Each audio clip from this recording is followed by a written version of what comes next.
Sa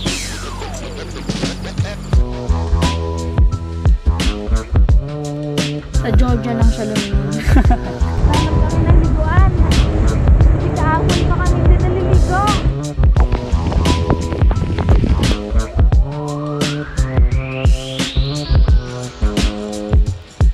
Pilitin nyo magsabaw.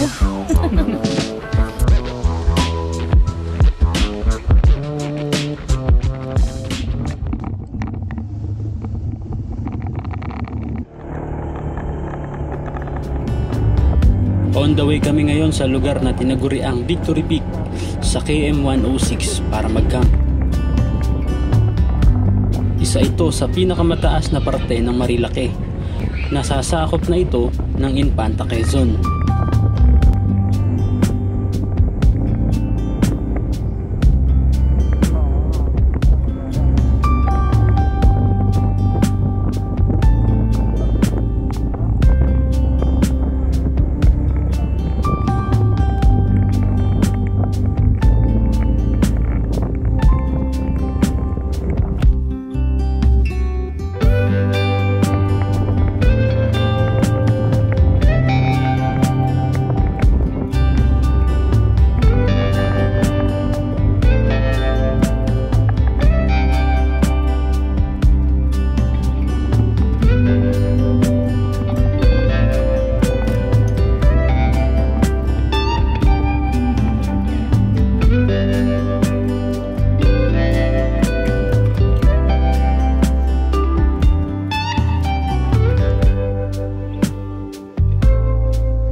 Mula dito sa parking, meron nga pala tayong 5 to 10 minutes na lakaran papunta dun sa campground sa itaas.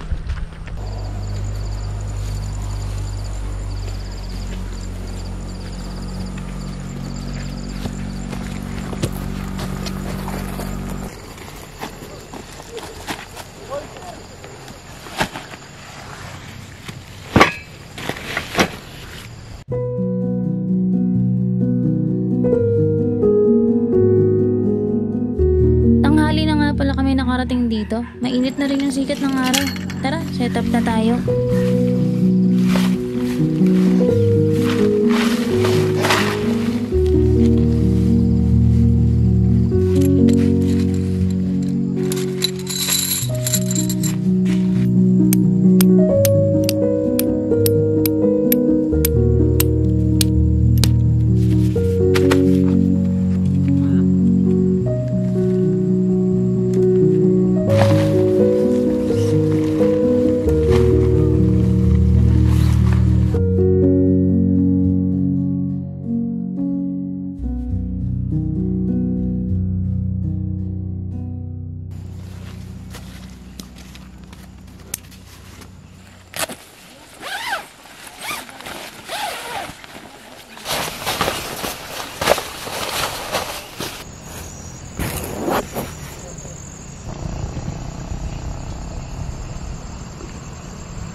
Dito kami ngayon sa Victory Peak.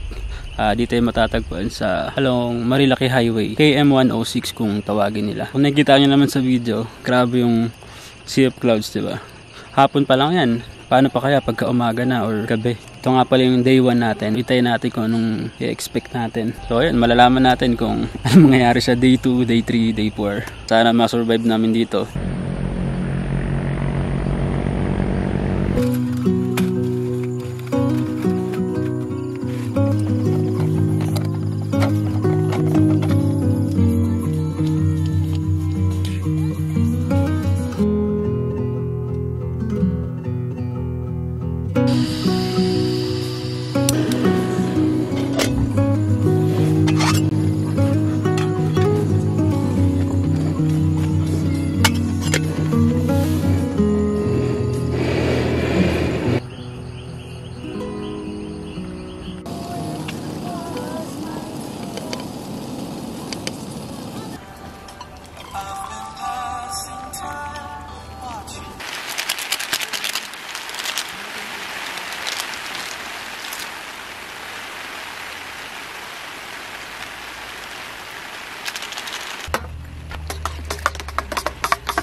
You feel like summer days to me, warm, tender, sunny rays.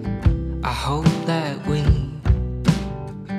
are meant to be. You say nothing at all when we meet, yet somehow I know your history. Oh, come what may, I'm ready. Picture frames, lavender paint. Hanggang dito may kasama kami ng pusa.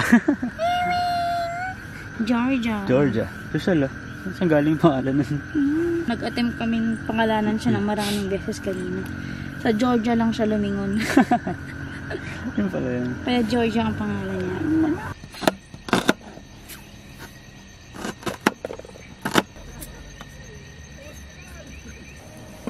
Ay.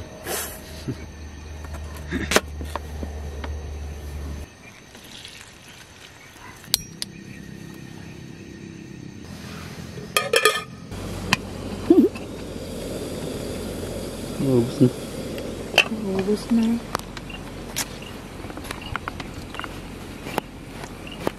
So, sobrang lamig pagkalaw to. Lain na namin. Kaya balat na balat to. Hindi na nahintay yung ano. Dapat pagpupunta kayo dito pala, huwag kayo mag-short. Huwag kayo mag-short. No sa short. Pati yung kanin. Magdala kayo ng jacket. At lahat ng pwede nyo ibalot sa katawan nyo. Pilitin yung magsabaw. Sobrang lamig eh. Importante na. May kasama rin kami nagkakampala dun sa dulo. Parang grupo sila. Tapos may isa pang grupo din. Buti nga tahimik lang eh. Sobrang tahimik dito, promise. Meron kaming kasamang mag-camping. Si Georgia. Georgia! Kain din siya. Ang ganda niyang pusa. Parang ano, parang coat yung balahibo niya.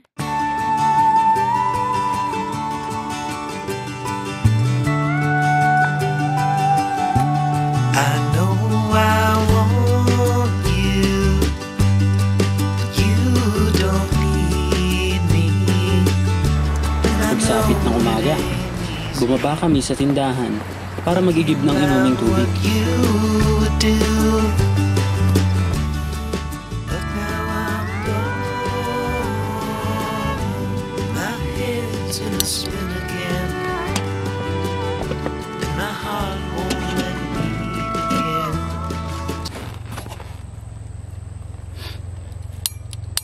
Pili ko nga nabasa kasi yan.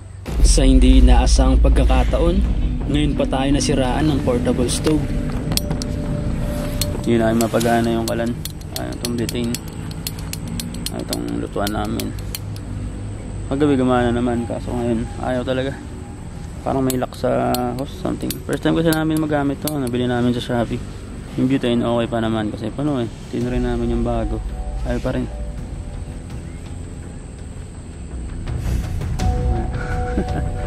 Kung mapapaaga kami magpa-uwi ah. Kasi wala pa lang nandito. Ni kape wala pa kami. Lamig pa naman. Kaping-kape na ako. Aroy. Ay talaga, sir.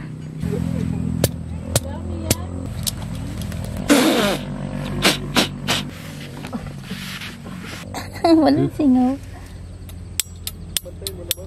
Ay pa rin gumana ng ano. 7 o'clock na. Ay nag-aalarm na. 7:30. 7:30 na pala. May alarm pa. Meron pa kaming ihawin na ano yun. Yung manok, saka baboy. Ay nakamarinate na yung kagabi pa. 7:30 na, kape wala pa rin. Sabig pa naman. Sabig pa naman. Day 2 pa lang. Day 2.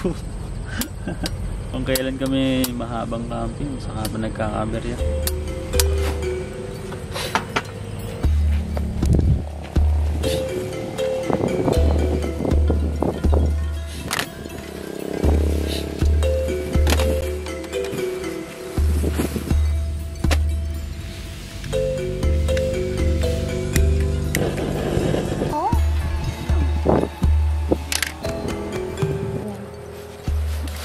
Ganyan.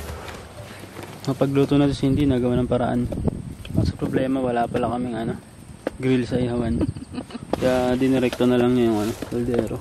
Sabi ko, try natin na gumamit na lang ng ihawan. Pagbukas naman namin ng bag ng ihawan, wala naman yung screen. Tapos yun, sabi ko, try natin mag-ihaw na lang. Gawan natin na paraan. Idiretso na lang natin yung kaldero. Kung ang problema natin na yung uling na madudumihan yung kaldero, dilinisin na lang natin. Tapos na-survive natin tong araw na to.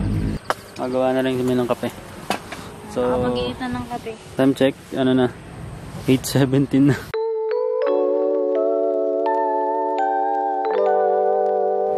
Luto na yung ramen natin. Magpiprito na tayo ngayon ng toyo. Medyo okay na yung malapit-lapit na yung Nissin ramen.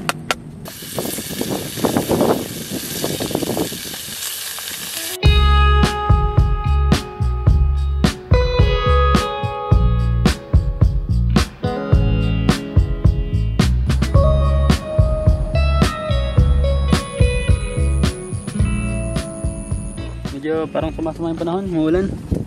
Ano, Actually, lagi mo Cindy. masama yung panahon dito eh. bagay, umuulan parate, pero parang malakas yung hangin na paparating ngayon. Buti kagabi nakasurvive kasi panay ang gising namin eh. Umaampos talaga yung hangin, kala namin may nalalaglag eh.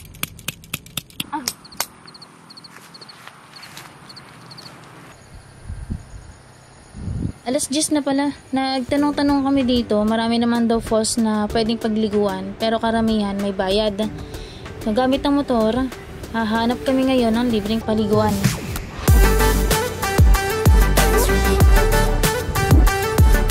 Hanap kami ng liguan. Kasi kahapon pa kami din naliligo.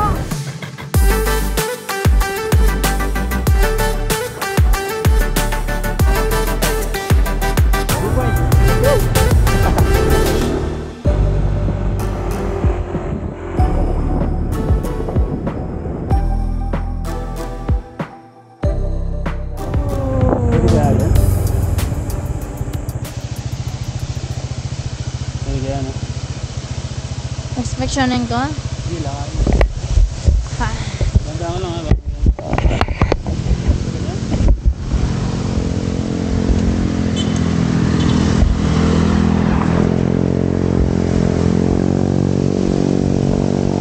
Tingnan natin kung pwedeng maligo dito. Tingin ko naman, ay... Pwede? Tingnan natin kung pwedeng maligo dito. Kasi hindi kami naliligo.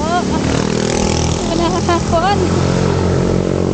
Nakikiraan lang po. Makikiligo lang po. Ba, ito ang water source nila ah. Tabi-tabi po. Tingnan nyo guys, pwedeng maligo.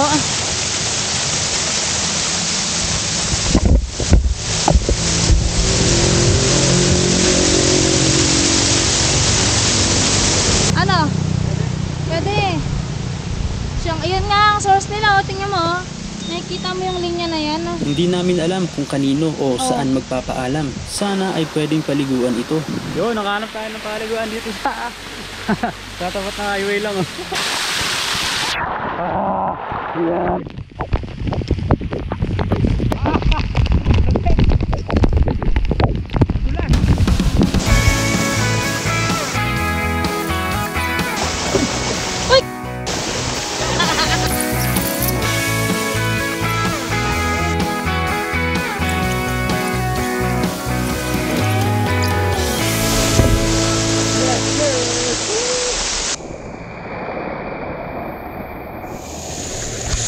Nakapagligo din. Isang araw ko lumiras. Dito na at nakahanap tayo dito ng falls dito sa Infanta.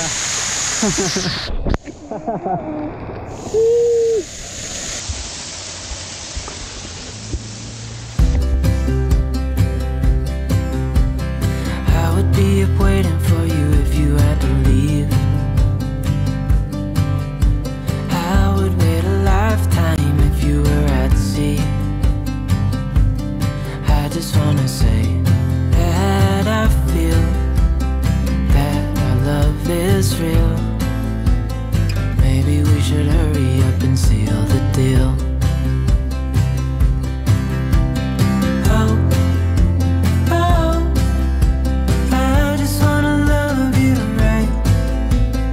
Oh, oh, love Presko ang tubig. Hindi Makati sa balat. Alas 12 na yata. Babalik muna kami sa camp. Every day you're making me better, 'cause I love like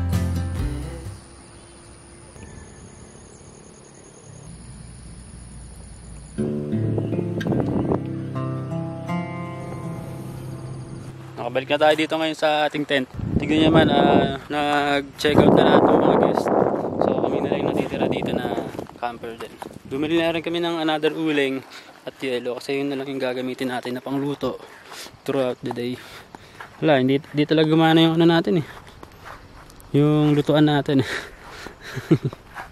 So marami pang spot dito na pwedeng pagpunta Yan. Dito pa. Taas dyan. Open air, side by side we sway there in all the colors. Summer love,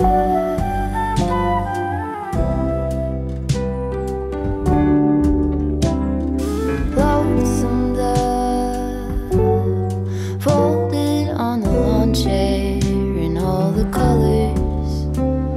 Summer love,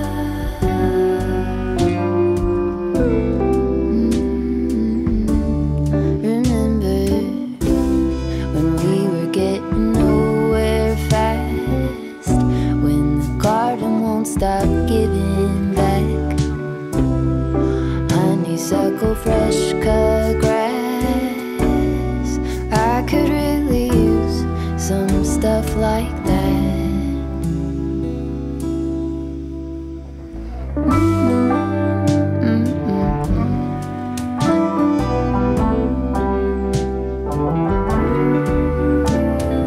Talk to me and tell me all that you've seen, all the colors.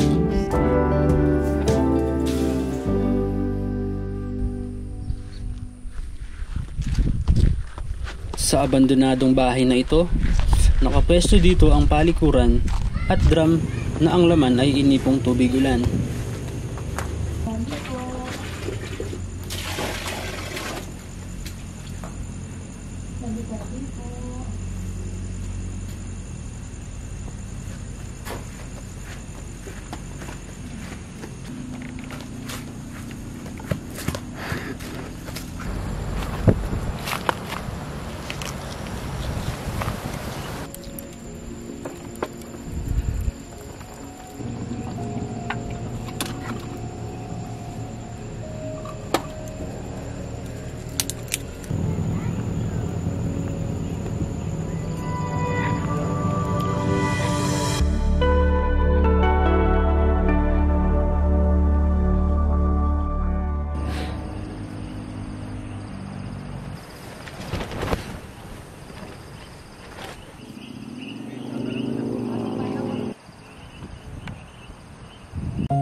Magagabi na. Mas payapa na ngayon kumpara nung una.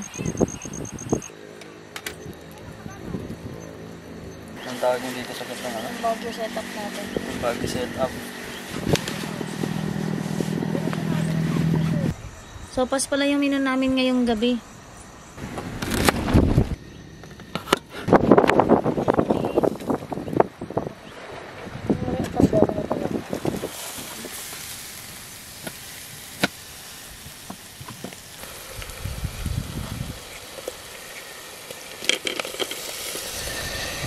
Dinagdag namin yung mga natirang ulam na manok dito para may sahog naman kahit pa paano yung sopas.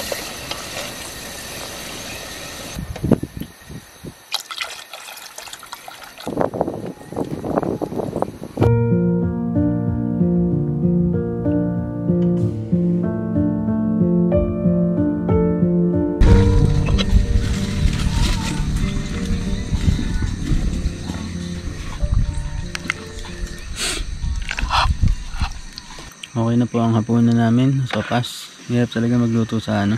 Huling. Ihawan. Nihaw na sopas yan. Ayan. Kain na po kami. Salamat po sa pagkain. Thank you, Lord. Ba't ako wala? Gumawa ka na lang mag-isa?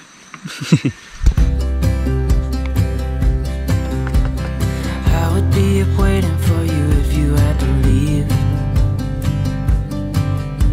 I would wait a lifetime if you were at sea. I just wanna say that I feel Nagkasing kami sa paglaglag ng tarp. maybe we should hurry up and seal the deal.